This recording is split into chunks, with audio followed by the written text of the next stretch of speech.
Hey everyone, my name is Sumanth Prabhu and I am a micro entrepreneur. In the last video, I spoke about how did I take the call to start my startup, what made me to take that decision. And in this video, I will be talking about how do we validate our idea.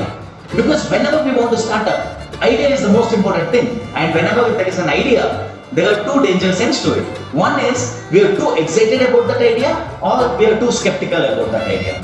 And we got to be in a logical neutral position between these two dangerous ends. And let me tell you my story. In 2013, right after my engineering, when we started up, we had no idea of what is the product or what is the service we are going to develop and sell. But we just started out. And my co-founder Nikhil said that he was good in electronics, he was an electronics engineer, and he said he will build a training program for the students. And I said, fine, I will sell it. So he built a training program and I started approaching to the schools and started selling it. After a lot of rejections, there are a few schools who got that idea and we started implementing that robotics training program in the schools. We were buying materials in the open market and we were doing the training. But however, we felt one day that why don't we develop our own kits for deploying this robotics training program. So that is when we started building a microcontroller kit. A microcontroller kit which will help us deploy this robotics program independently. We spent more than 8 months in building this robotics in this microcontroller kit, and finally we realized this is not the product that will take Invento to the next stage.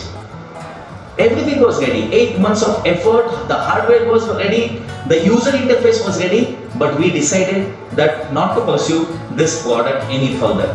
But the knowledge that we gained, the skills that we earned during this process of building the microcontroller kit played an immense role in the future products. The next product that we developed was a hands-on science training because we thought robotics training is not scalable. The idea evolved from robotics training to hands-on science training.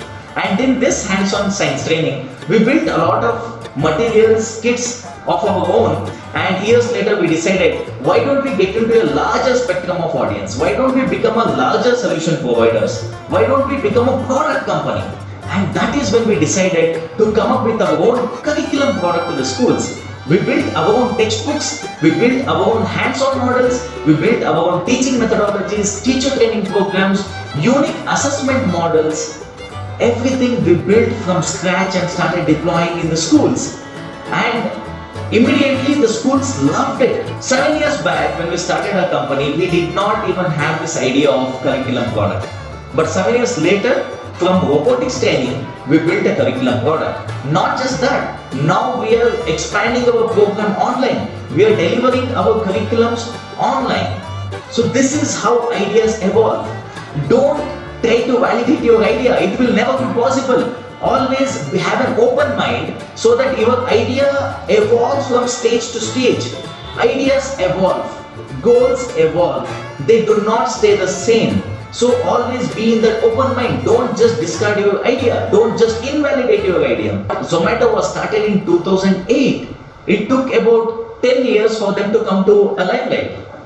Paytm was started in 2000. Amazon was started in 1994. And the macro idea was same. The macro idea for Zomato was food. The macro idea for Paytm was digital transaction. The macro idea for Amazon was e-commerce. Based upon that macro idea, they built a lot of micro ideas and that is how they expanded their business. And that is how we did also. The macro idea was the school segment and there were a lot of micro ideas, different products that we built over time. Please don't Google to validate your idea. If you Google, you will get a lot of market researchers, you will get a lot of survey reports that says why your idea is not a scalable one. Back in 1994, probably when Amazon was started, people hardly knew about internet. But Amazon started picking up.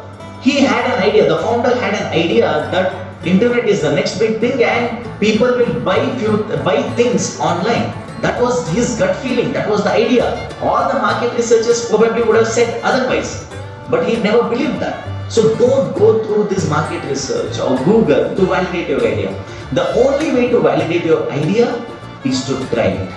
There is no other. Bottom line is, your gut feeling is everything. Your gut feeling about an idea is everything. It doesn't matter which university you graduated from, what is your background, what skills you have.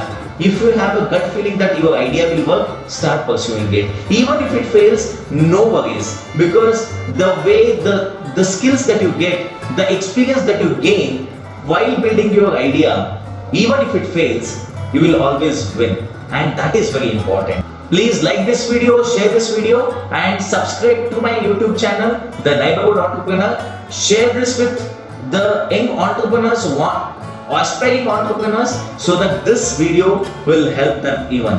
I'll be coming up with more videos. Stay tuned. Thank you very much.